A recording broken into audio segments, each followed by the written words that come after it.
Quando nós, no ministério, neste caso concreto no presbitério, falámos das consagrações, eu pensei que o melhor nesta manhã era falar de algo que tem a ver com o ministério.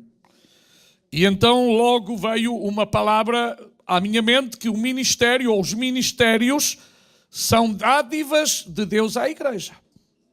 Estamos todos de acordo? Os ministérios não são profissões. Quem pensar que o ministério, ser pastor, ser evangelista, ser apóstolo, ser profeta, ser professor da Bíblia, é uma profissão, está errado. É um dom, é um ministério, é uma dádiva de Deus à igreja. E sabe porquê? Isto tem muito a ver para que ninguém profissionalize o ministério. Porque há uma tendência nos dias atuais de pessoas profissionalizarem o ministério. Alguns, inclusive, têm caderno de reivindicações. Eu só faço isto, eu só faço aquilo. E eu tenho aprendido, há quase, são 39 anos de ministério, tenho aprendido uma coisa: ser ministro de Deus é ser servo do Senhor Jesus Cristo. O maior título que nós podemos ter é servos. Então há os servos da palavra, há os servos da evangelização, há os servos do louvor. Somos todos servos dos que estamos aqui. Ninguém tem uma profissão no sentido de ter um ministério. Ministério não é profissão, é uma dádiva de Deus à igreja. E vamos ler, vamos abrir as nossas Bíblias no livro do apóstolo Paulo, na carta do apóstolo Paulo aos Efésios, no capítulo 4 e no versículo 11. Epístola do apóstolo Paulo aos Efésios, primeiramente, capítulo 4 e versículo 11. Os irmãos já encontraram? Diz assim a bendita palavra do Senhor.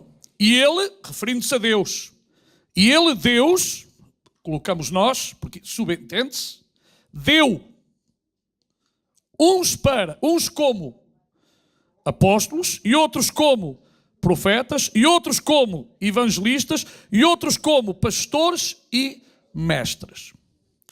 Em primeiro lugar, aquilo que sobressai neste versículo é que quem dá os ministérios é Deus. Quem dá os ministérios é Deus. Daí eu dizer que os ministérios são dádivas de Deus a quem? À igreja. Dádivas de Deus à igreja. Ou seja, tudo o que o ministério tem não provém dele, mas é uma dádiva de Deus a esse homem, a essa mulher. Foi dado por Deus. Se foi dado, ninguém tem o direito de dizer é meu. O que temos é de Deus. Amém? Então ninguém se deve vangloriar naquilo que tem, mas se nos vangloriarmos, vamos vangloriar em Deus quem deu. Nunca em nós mesmos. Depois, Deus deu diferentes ministérios. E sabe uma coisa? Nós não devemos estar tão preocupados porque não há hierarquia nos ministérios. Eu não ouvi um grande amém, mas eu tenho as minhas convicções. Não existe hierarquias ministeriais. Existem responsabilidades, mas não hierarquias. E é verdade que nem todos vão fazer a mesma função, nem todos vão liderar as mesmas coisas. Isso é outra coisa, mas não há hierarquia ministerial. Biblicamente, ninguém pode provar que o apóstolo está acima do profeta, ou o profeta está acima do pastor, ou o pastor está acima do evangelista. Hierarquicamente isso não existe. A hierarquia foi algo que aconteceu depois. É verdade que a Bíblia fala de supervisão, mas são servos que também supervisam. Ou seja, estes servos têm que prestar contas de uns aos outros. E é verdade que no princípio da igreja, com o crescimento da mesma, havia os superintendentes, que nós temos a palavra bispo. Mas também não eram os donos da igreja, eram aqueles que tinham a superintendência de vários pastores, de vários presbíteros, e de alguma maneira Pedro diz, eu com eles. É interessante, quando Pedro escreve a sua carta, Daí nós não estarmos a favor daquilo que a Igreja Católica Apostólica Romana diz, no sentido que Pedro foi o primeiro Papa. Não há nenhuma base bíblica para dizer que Pedro foi Papa, porque Pedro disse, eu presbítero com eles. Ou seja, Pedro nunca se pôs acima de ninguém. Mas não há nenhuma evidência que Pedro estivesse em Roma. Essa é outra das mentiras. E é interessante que eu nestes dias tenho estado a estudar um pouco dos pais, chamados pais da Igreja. Depois da morte dos apóstolos, houve, como é normal, a Igreja prosseguiu. A Igreja não acabou ali. E claro, ao princípio as coisas mais ou menos iam bem, mas depois a partir do 4º, 5º século foi terrível, porque alguém se apropriou daquilo que é a Igreja do Senhor Jesus Cristo. E da Igreja do Senhor Jesus Cristo, nenhum de nós se pode apropriar, porque ela é dele. E foi Jesus quem disse, eu edificarei a minha igreja e as portas do inferno não prevalecerão contra ela. Mas, infelizmente, com os tempos, as pessoas têm-se apropriado daquilo que é de Deus. Mas nós aqui, nesta manhã, queremos uma vez mais dizer que o dono da igreja é Deus. Ele é o dono da igreja. Ele é o Senhor da igreja. Mas não basta dizermos apenas, temos que o deixar ser o dono da igreja. Porque nós podemos dizer, Deus é o dono, o Senhor é o dono, mas depois nós é que fazemos as coisas como queremos, à nossa maneira, sem consultar a Deus. E há uma coisa que eu costumo dizer isto na brincadeira, nem sequer necessitamos consultar em algumas coisas. Sabe porquê? Porque Ele deixou o manual. Às vezes há pessoas que dizem assim, eu vou orar a Deus. Sabe o que é que essas pessoas querem? Querem que Deus mude a palavra, mas Deus não vai mudar a sua palavra. Há pessoas que já conhecem a Bíblia e chegam ao pé de nós pastores a ver se nós mudamos a Escritura, tá? Porque eles querem uma Escritura diferente para eles. Mas sabe uma coisa? Aquilo que está escrito, escrito está. E quando aquelas pessoas vêm até nós, assim como aquelas perguntas que nós sabemos o que é que eles querem, é ouvir a nossa opinião contrária à Bíblia. Mas, meus queridos irmãos, nós não podemos ter uma opinião contrária às Sagradas Escrituras. A Bíblia é a palavra de Deus. E nós não podemos jamais alterar aquilo que está escrito. Mesmo que seja contra nós, nós só temos que fazer uma coisa, é humilhar-nos, arrepender-nos e andar de acordo com a sua palavra. Não há outra saída, não há outra solução. Não vamos arranjar versículos fora do contexto, porque isso é muito fácil. É muito fácil. Se eu quiser ir buscar versículos para tudo, eu encontro aqui. Mas estão fora do contexto. E nós temos que pregar a palavra dentro do contexto. Aquilo que Deus quis dizer é aquilo que temos que dizer e não aquilo que nós pretendemos que seja dito. Nós temos que honrar sempre a palavra de Deus. Então diz que Ele deu uns como apóstolos. O que é um apóstolo? Lembram-se quando Paulo e o seu companheiro, lá em Antioquia da Síria, como é que ele se chamava? Vamos lá ver os conhecimentos bíblicos. Paulo e... Primeiro, esse é o segundo. Vocês já estão na segunda viagem missionária, eu ainda estou na primeira. Paulo e Barnabé. O Espírito Santo, que é aquele que ainda tem autoridade sobre a igreja, um amém assim muito fraco, aqui só do presbítero, mais ou menos. O Espírito Santo que ainda tem autoridade sobre a igreja, amém, disse à igreja, apartai-me a Saulo e a Barnabé. A Bíblia não diz como é que foi esse apartai-me. Podia ter vindo aos ouvidos dos irmãos, dos líderes da igreja, podia ter sido através de uma profecia, até podia ser através de uma voz audível, não sei, a Bíblia não diz, não vou inventar. Mas que o Espírito Santo fala. Nós não temos nenhuma dúvida, o Espírito Santo ainda hoje fala à igreja. E a igreja tem que ter ouvidos para ouvir aquilo que o Espírito Santo tem para falar. Infelizmente, às vezes, os homens querem falar mais alto que o Espírito Santo, por isso erram. Mas o Espírito Santo é aquele que tem que falar à igreja. E apartai-me é separai-me para uma obra específica. E diz que a igreja orou, jejuou e enviou Paulo e Barnabé para a obra, e a palavra enviado é a palavra apóstolo. Os apóstolos foram enviados por uma igreja. Depois desta história do apóstolo que não dá contas De acordo com a Bíblia, diz que eles mandavam cartinhas a dizer o que é que acontecia lá nas viagens missionárias para a igreja. Então eles prestavam contas uns aos outros. E assim é a igreja de Jesus. Prestamos todos contas uns aos outros. Ninguém aqui é independente, ninguém aqui está acima de, ninguém é superior a, mas todos nos complementamos e nos ajudamos mutuamente para que a igreja de nosso Senhor e Salvador Jesus Cristo continue a crescer. Amém? E continue a avançar e vá a todo lugar. É isto que nós queremos.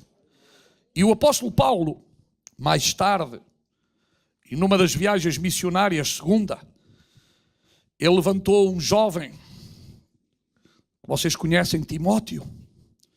E Timóteo era um jovem com certas peculiaridades, porque foi ensinado pela avó, pela mãe, viu o exemplo naquelas duas mulheres de Deus, recebeu as Sagradas Escrituras com aquelas duas santas mulheres de Deus. Nós podemos considerar santa porque santa não é perfeita, é separada, que elas eram mulheres de Deus, ela tendo um marido, portanto, grego. Era normal que o filho seguisse o exemplo do pai. A Bíblia não diz muito isso, mas não. O filho seguiu o exemplo da avó e da mãe, que eram crentes em Deus. Ou seja, elas foram influência. Mães, pais, temos que ser uma influência para os nossos filhos. Temos que ser uma influência pacífica, positiva, espiritual para os nossos filhos. Os nossos filhos têm que ver em nós o bom cheiro de Cristo. Os nossos filhos têm que ver em nós o temor a Deus. Os nossos filhos têm que ver em nós o respeito, o amor, a amizade, a sinceridade. Todas estas coisas são importantes e nós temos que marcar as nossas famílias. Aleluia. E agora Paulo, na primeira carta a Timóteo, no capítulo 1 e no versículo 12, ele diz: e dou graças ao que me tem confortado. Quem é este que nos tem confortado? Deus. Quantos têm recebido já o conforto de Deus? Eu levantava as minhas duas mãos, mas tenho uma mão no microfone. Ele é aquele que nos conforta a cada dia. Quantas vezes estamos passando pelo vale da sombra e da morte? Quantas vezes estamos a passar por dificuldades tremendas? Aleluia. E a presença gloriosa de Deus nos vem e nos consola e nos conforta e nos anima e nos leva a caminhar de novo com Ele. Então o apóstolo Paulo diz: e dou graças ao que me tem confortado. E ele diz: a Cristo Jesus, Senhor nosso. E nesta manhã eu quero dar graças a este nosso Senhor, porque Ele tem sido o nosso conforto, a nossa força, o nosso ajudador. Não somente nos momentos difíceis, mas todos os dias, a cada momento, Ele tem sido o nosso Senhor, aquele que nos tem amparado, aquele que nos tem ajudado, aquele que nos tem fortalecido, aquele que nos tem animado, porque se não fosse Ele, certamente já tínhamos ficado a meio do caminho. Mas porque Ele está conosco, podemos ainda levantar os nossos olhos para os montes, de onde virá o nosso socorro. E o nosso socorro vem do Senhor que fez os céus e a terra. Este socorro é constante e permanente, porque Ele prometeu estar conosco todos os dias, até à consumação dos séculos. E porque Ele prometeu estar contigo e estar comigo, Ele não te vai desamparar, Ele não te vai desanimar, Ele não vai permitir que o inimigo te toque, porque tu estás coberto pelo sangue de Jesus Cristo. E em Jesus há vitória, aleluia. Em Jesus há proteção, em Jesus há força, em Jesus há ânimo, aleluia. Meu irmão, minha irmã, levanta-te em nome de Jesus. O inimigo vai matar, roubar e destruir, mas Jesus continua a estar aqui para dar-te vitória e vida com abundância, aleluia. Desfruta da vida que há na pessoa bendita de Jesus Cristo. E diz Paulo a Timóteo: porque me teve por fiel, pondo-me no ministério. Eu espero que os irmãos que vão ser consagrados nesta manhã, eles sejam fiéis a Deus. A fidelidade é algo que Deus ama. A fidelidade é algo que Deus requer da nossa parte. Ser fiel no pouco é um conselho bíblico. E te porei sobre muito. Há pessoas que querem estar sobre muito e não conseguem ser fiéis nas mais mínimas coisas. Mas Deus quer que em tudo sejamos fiéis. Este fim de semana, alguns irmãos obreiros estávamos num curso, Casados para Sempre é o título.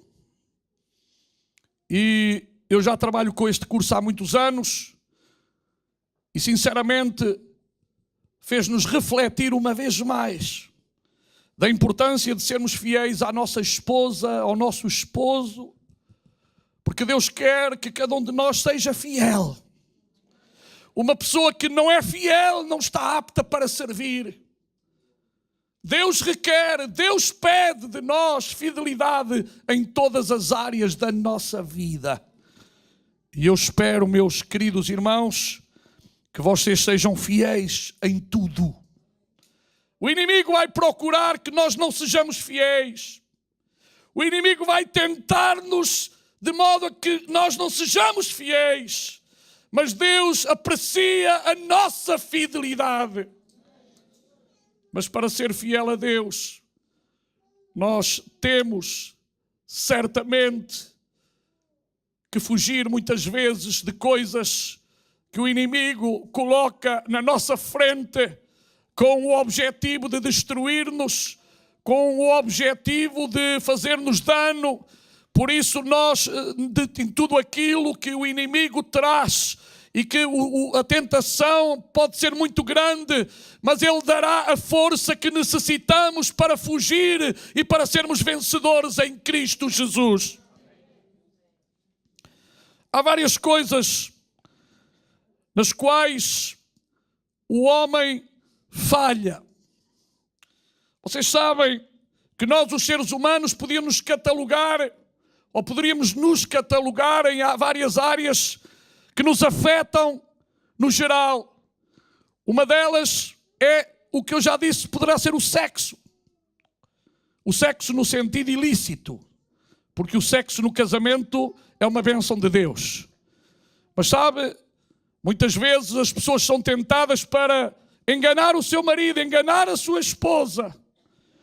E o apóstolo, ele aconselha-nos a nós sermos maridos de uma só mulher. Amém? E fiéis em tudo. Irmãos, cuidemos a nossa vida matrimonial, cuidemos a nossa vida sexual, sejamos fiéis em todos os aspectos. Outro assunto é a fama. Há pessoas que quando Deus as começa a utilizar e a abençoar, elas pensam que são muito grandes. Alguns crescem centímetros, começam a ficar em bicos de pés. Já não posso subir mais, que já me está a doer. Eles crescem. Outros engordam assim. Não é bem esta barriga, mas é outro tipo de barriga. Ficam assim, muito cheios. E tão cheios que se você chegar ao pé deles com um alfinete, aquilo vai... esvazia tudo. Tornam-se orgulhosos. Até alguns caminham, parecem pavões. Já viram um pavão? Tão bonito um pavão, mas os pés estão feios. O pavão fica todo ali. Mas você olha para os pés, que pés tão feios. Não cuidou dos pés. Só cuida da aparência. E há gente que, irmãos, infelizmente, sobe-lhes à cabeça. Há pessoas que o ministério sobe-lhes à cabeça. Pastor Carlos, você nunca viu ninguém subir à cabeça? Já viu, não viu? Pastor Portugal, não viste já? Nós vimos tanta gente subir-lhe à cabeça. Mas voltamos ao mesmo. O que é que nós temos se não foi dado por Deus? E alguns até começam a olhar os outros assim de cima para baixo. E há outros que até precisam de guarda-costas. Sabe porquê? Porque têm a consciência tão pesada que se não tiverem os guarda-costas têm medo de levar um tiro na tolinha. Mas se Deus não nos guardar, Meus queridos, se Deus não nos guardar. Olha, há uns anos havia aí houve alguém que queria matar-me a mim, porque a esposa converteu-se, eu não tenho culpa que ela se convertesse, porque quem converte é o Senhor. E ele andava aí a ameaçar-me, andava com uma arma a ver se me matava, pronto. E alguns irmãos, eu entendo, preocupados, pastor, e o que é que o pastor vai fazer? Eu vou fazer o mesmo todos os dias, vou ter um bocadinho mais atenção, não é? Se eu vir o fulano vir com uma pistola para mim, eu vou tentar fugir. Claro que eu não vou dizer assim, aqui estou eu, super-homem. Eu não sou super nenhum homem. Eu sou um homem como qualquer homem, não sou super-homem. Sou um ser humano normal e também tenho medo, é? E se não tenho mais é pela graça do Senhor. Também não é mais nada, não sou melhor que ninguém. Mas, irmãos, há outros que não cumprimentam o povo. Quando começam a ser importantes, não podem cheirar a ovelha. Porque eles têm um perfume tão caro, tão caro, tão caro, que não querem que se dilua com o povo. Mas, irmãos, nós somos irmãos uns dos outros. Como é que alguém não cumprimenta as suas ovelhas? Como é que alguém não fala com os seus irmãos na fé? Como é que isso é possível? Por causa de orgulho. Então, mas nós não podemos falar uns com os outros, mas o que é isto? Está a entender? Então há gente que lhe sobe. O ministério faz-lhe subir à cabeça. Agora imagina se tivessem um cargo no governo. Então a pessoa para se aproximar deles era 1 quilómetro. Ei, Sua Excelência, posso chegar ao pé de si? Estou a dizer alguma mentira? Não conhecem pessoas assim, vocês? Veja lá, há pessoas que se lhe dá um cargo de porteiro. No ministério, eu já vi pessoas que o porteiro não pensa que já é o ministro da República e é o porteiro. Não é menos nem mais que ninguém. Mas ele acha-se mais importante e até, às vezes, é pior que o ministro. Mas eu já vi pessoas com uma farda que, pelo facto de ter uma farda, acham que são os nossos donos. Vocês nunca viram? Não nos respeitam, falam-nos mal, só porque têm uma farda. Isso são pessoas orgulhosas, são pessoas prepotentes, são pessoas que acham que são superiores aos outros. Mas não há ninguém. Paulo diz, teve-me por fiel. Outro aspecto é o dinheiro. Há pessoas que são tentadas e caem em mexer naquilo que não é deles. Eu poderia falar de outras coisas, mas não o vou fazer. Agora, a palavra geral, que é utilizada mais vezes na Bíblia para todos os ministérios e ministros, é uma palavra chamada sonergos, cooperador. Era um tipo de servo, mas que cooperava com outros, juntamente com outros. A palavra ministro na Bíblia é já uma palavra portuguesa, porque ela no original em grego não existe. É muitas vezes traduzida, ou pode ser a palavra doulos, escravo, que é traduzida por ministro, ou a palavra sonergos, que é traduzida também por cooperador. E Paulo muitas vezes intitula-se cooperador. Então, irmãos, vamos lá uma vez por todas deixar os títulos para trás e vamos àquilo que interessa, que é ser servos do Senhor Jesus Cristo. E se há alguma coisa que Deus aprecia em nós, é as nossas atitudes. Sabe que para convencer Deus com palavras faz falta muita coisa. Porque se as nossas palavras não forem consoantes ou consonantes também com aquilo que nós somos, as palavras não chegam ao coração de Deus. Ao coração de Deus chega a nossa sinceridade. Ao coração de Deus chega a nossa fidelidade. E, por exemplo, Paulo em 2 Coríntios capítulo 8, versículo 23, ele diz, falando de outro jovem, quanto a Tito, é meu companheiro. Interessante. Paulo não estava a dizer, é o meu escravo, é o meu serviçal, é aquele... Não. Quanto a Tito, é o meu companheiro e cooperador para convosco. Aqui o cooperador, a palavra é sonergos.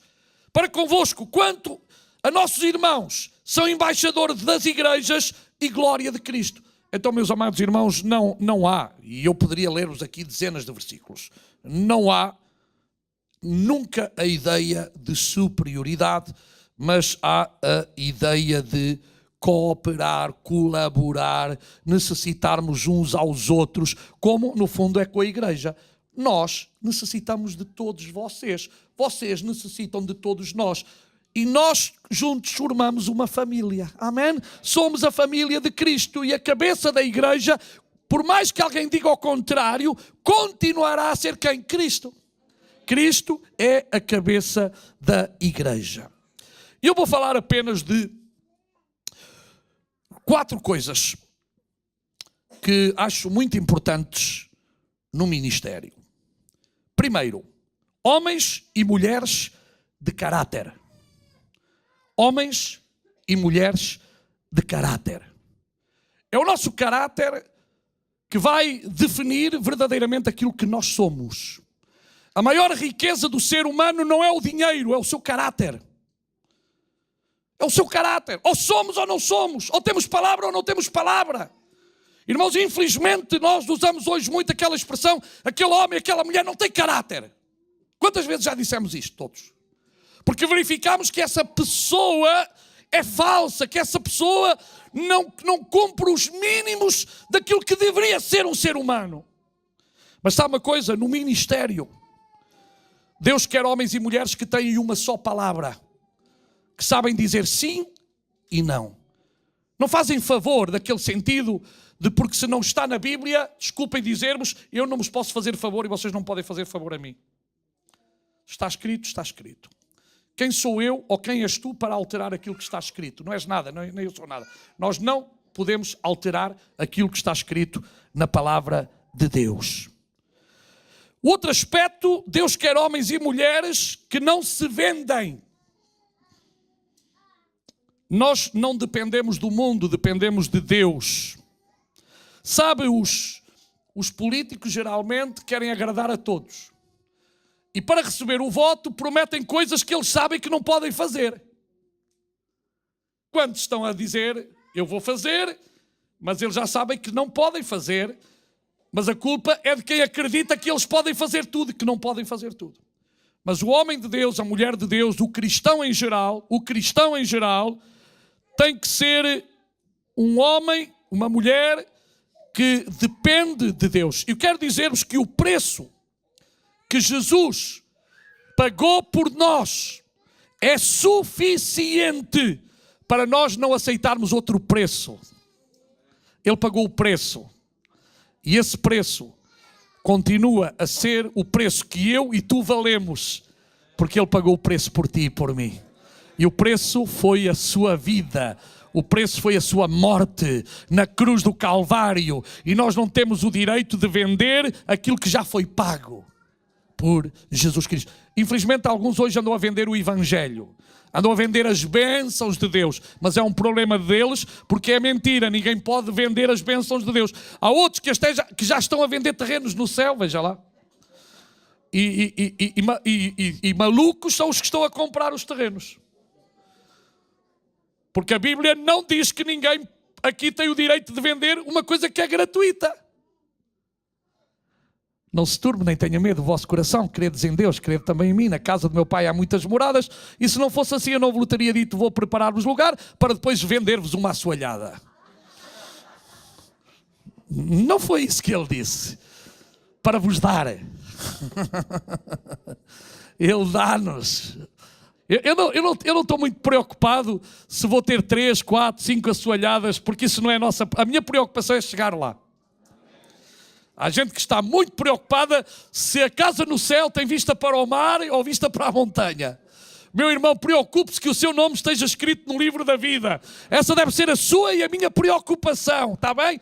Não diga aquilo que a Bíblia não diz, não invente coisas, porque não vale a pena. Preocupe-se com a sua vida, seja fiel a Jesus Cristo, e se você for fiel vai herdar o lugar que Jesus preparou para si. Aleluia. Então, o preço que Jesus pagou é suficiente.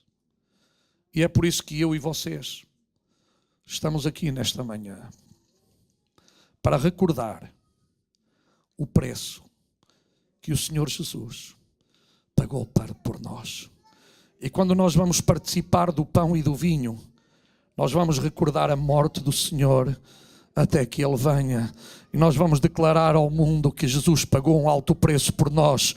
E nós fazemos parte, aleluia, desse corpo que foi pago por um alto preço. A tua vida é importantíssima, a tua vida é valiosa, porque foi Jesus quem pagou o preço que ninguém jamais poderia pagar pela tua vida, mas Ele pagou.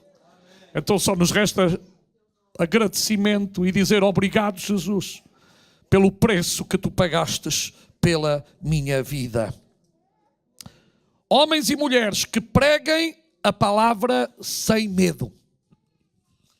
Sabe, há países que contratam pastores, as igrejas contratam o pastor e fazem-lhe um contrato e dizem: você não pode pregar isto, não pode pregar aquilo, não pode pregar aquilo outro, você tem que fazer isto, a pregação são só 15 minutos, ali com todas as cláusulas.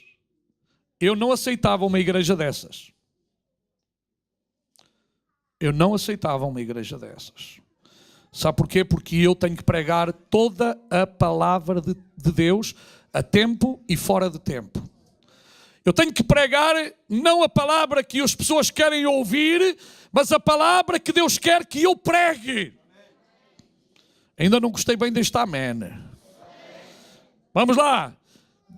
Eu quero pregar aquilo que Deus quer que seja pregado. Está um bocadinho melhor. Podia estar melhor ainda. Se fosse em África, era mais forte. Amém. Olha, se Deus quiser, orem por mim. Na quinta-feira estarei 10 dias em Angola. Preciso das vossas orações para que Deus nos use, nos proteja e possamos ser bênção. E ser abençoados também. Amém. Glória a Deus. Então, homens e mulheres que entregam o recado de Deus para o povo com a convicção, não ter medo de pregar contra o pecado. O amém foi muito... Foi ali um angolano. Tinha que ser um angolano a dizer amém. Então, mas os irmãos deixam mal. Temos que pregar contra o pecado. Amém. Nós não pregamos contra os pecadores, entendam. Nós pregamos contra o pecado. Eu não vim aqui para pregar contra pessoas. Eu terei que pregar contra aquilo que não é de acordo com a palavra de Deus. O amém foi muito fraco. Eu estou a ficar... As visitas hoje devem dizer: mas a que igreja é essa que não dá quando está-se a dizer uma verdade? Irmãos, nós não podemos ter medo de pregar contra o pecado. E quem determina o pecado não é a sociedade portuguesa, não é a sociedade angolana, não é a sociedade brasileira, não é nenhuma sociedade. Quem determina o que temos que pregar é Deus. E se a Bíblia chama pecado, é pecado. Agora, que Deus ama os pecadores... Aleluia! Ama sim todos os pecadores. E sabe mais? Deus quer que todo homem seja salvo e venha ao conhecimento da verdade. E quando o homem conhece a verdade, é livre. Aleluia! Porque é a verdade de Deus que liberta o homem do seu pecado, da sua escravidão. Porque aquele que é filho de Deus é verdadeiramente livre. Aleluia! E nós somos livres em Cristo Jesus, não para pecar, mas livres para não ir contra aquilo que Deus manda na sua palavra. Então nós temos que ser homens e mulheres que andamos de acordo com as Sagradas Escrituras. Não é fácil, não é fácil. Somos tentados, todos somos tentados. Não há aqui uma só pessoa que não seja tentado. É que alguns crentes pensam que só eles é que são tentados. Nós os pastores não somos. Não sabiam? Nós somos super-homens. Super-homens. Do melhor que há. É mentira. Nós somos tentados. Sabe, às vezes eu estou aqui a pregar e quando saio lá fora, o diabo vai: pregastes bem, agora toma lá uma rasteira, a ver se tu cais. Bomba, põe-me logo o pé. Que é para dizer: pregaste, agora vais ser provado, a ver como é que é. Não vos acontece isso? Muitas vezes. Os que servimos a Deus não estamos isentos de tentações. Mas perante as tentações, todos temos que fazer uma coisa, chama-se fugir. Fugir. Fugir. É por isso que às vezes alguém nos provoca, ficamos calados, é melhor. Porque se formos a responder à letra,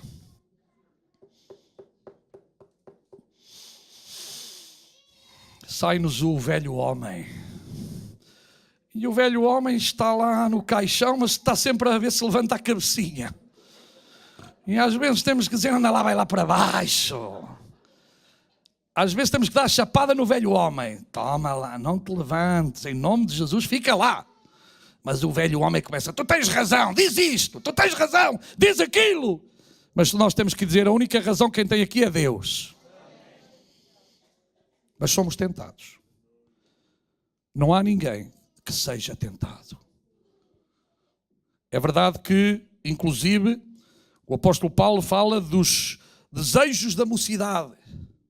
E também há os desejos dos velhos. Claro que há desejos da mocidade, há os desejos dos velhos. Uma Manecas está a olhar para mim, o que é que vem naquela cabeça? Mas pronto, não faz mal. A gente depois fala, Manecas, não te preocupes. É assim, isto aqui todos somos tentados. Até os cotas são tentados. Eu já sou cota, portanto não se preocupem, não é? Agora já sou cota, já fui jovem, agora já está. Uma coisa que temos que entender é que homens e mulheres, como eu já disse antes, somos servos. E a atitude, a nossa atitude, é de serviço a Deus e ao próximo. Serviço a Deus e ao próximo. E há tanto para fazer neste país. Irmãos, eu quando vejo um país que não tem crescido muito, no sentido de homens e mulheres salvos por Cristo, eu não sei vocês, mas eu às vezes choro. Ainda com mais de 40 concelhos não alcançados. E a moda está a abrir igrejas ao lado umas das outras, roubando os membros de um para o outro e vice-versa, e tanta coisa desta. E o país continua sem quase, muito pouco de evangelho, 2%. Mas o que é 2%? Para vocês é suficiente 2%? É verdade que nós devemos ser agradecidos uns para com os outros. É verdade que nós devemos nos animar uns aos outros, orar uns pelos outros, ajudar-nos uns aos outros, levantar-nos uns aos outros. Eu outro dia falei sobre isto. Mas não há dúvida, irmãos, que toda a glória, toda a honra e todo o louvor é unicamente para Deus. Se há alguém que é digno, é o nosso Senhor e Salvador, Jesus Cristo. E a Ele sempre toda a glória, porque só Ele merece esta glória e esta adoração. Olá, sou o pastor Paulo Branco e quero agradecer-lhe por ter estado connosco nesta emissão e lembrar-lhe que cada domingo estamos à mesma hora e não só, mas também às 18 horas e às 21 horas. Está muito bem-vindo a estar connosco. Que Deus ricamente o abençoe.